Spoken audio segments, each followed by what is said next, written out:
Hello. This is Gresh here, and I am back at home. It's day, I believe, 17 on this franchise broker journey. And I'm back from training. Super excited to be back. Get to see the wife, my son on the way as well too. Um, it just feels good to be back home. To be honest with you, I loved, getting at the conference. Definitely beautiful place, but what they say home is where the heart is. So that's definitely where my heart is. So I come back with a lot of information. So hopefully planning out.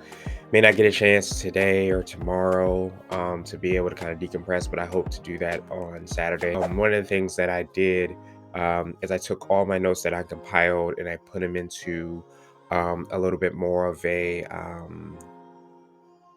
I basically put them into into ChatGPT, had to clean up my notes, and then I had a kind of summary of everything I should know and remember from training.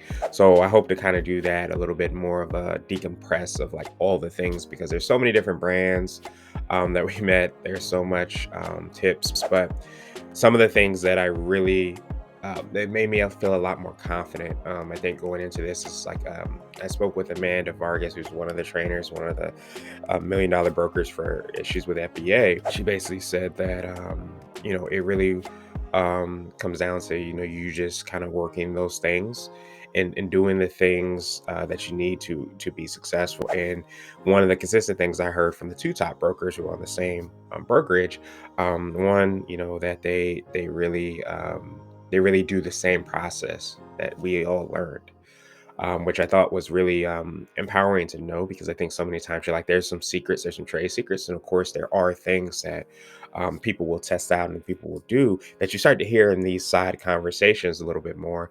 Um, that aren't really a part of the training per se, but you start to test out and figure out. But the biggest thing, I remember when I was going through validation, one of the big things that someone told me was that he wished that he would have tested out more things in the 6 months. So I think I'm just going to really, really fanatically test out things. That's what I'm going to have like a bunch of different ideas. And I feel like a lot of my overwhelm came not so much from it was definitely the information. Don't get me wrong. I met like 40 to 50 brands at least. We took classes and courses and met people and trying to remember people's names and where they're from and just all those things. It's just like overwhelming. But I think what became very apparent to me is that there's a tremendous opportunity around franchising, around content creation, around that being a media company, um, courses. There's so much opportunity that I think that's here, with technology, with AI, and things like that. That it's pretty remarkable, I think, to see how those things are going to come about. So just like I told my classmate, like I'm going to be really focused on content creation. I think everything that seems like it's an opportunity, like even the two top brokers, one of the things that they said that they wanted to focus on was doing a lot more marketing themselves. So that was really cool. One sidebar is they had raffles throughout the entire day, so everybody was winning something. One of the things that was really touching because like you always want to leave with like a win, and you always want to celebrate that win, no matter how small that win might be. So my win was going to just be going to conference. You're getting to meet a few people. I have, maybe a co-collaborator with a podcast that I've met while working out and playing pickleball, which is something else that I learned and I had never done before.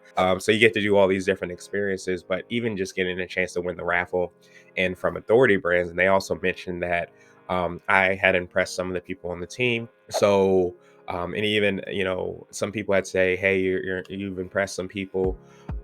So I've heard that a few times. So that gives you that confidence, that gives you that win.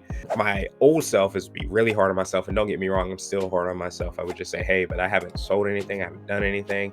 And even like going on the stage, I didn't feel like I had earned the right to go on the stage, if that so to speak. So I wanted to make sure that I earned that right. Even as they took the group picture, I said, hey, you know, as much as I want to take this group picture and everybody come on stage, I want to come on stage because I have earned in some form, shape, or capacity the ability to come on that stage. I'm not looking for a free ride. I'm not looking for handouts. I'm actually looking to roll up my sleeves and do the work. So I'm excited about getting the opportunity to do the work. I'm even more excited that the opportunity I see is, I think, in alignment with the opportunity that a lot of people are really seasoned. So, look forward to continuing the kind of work, looking forward to getting this information out and then hopefully helping people to start businesses. That's ultimately what I want to do.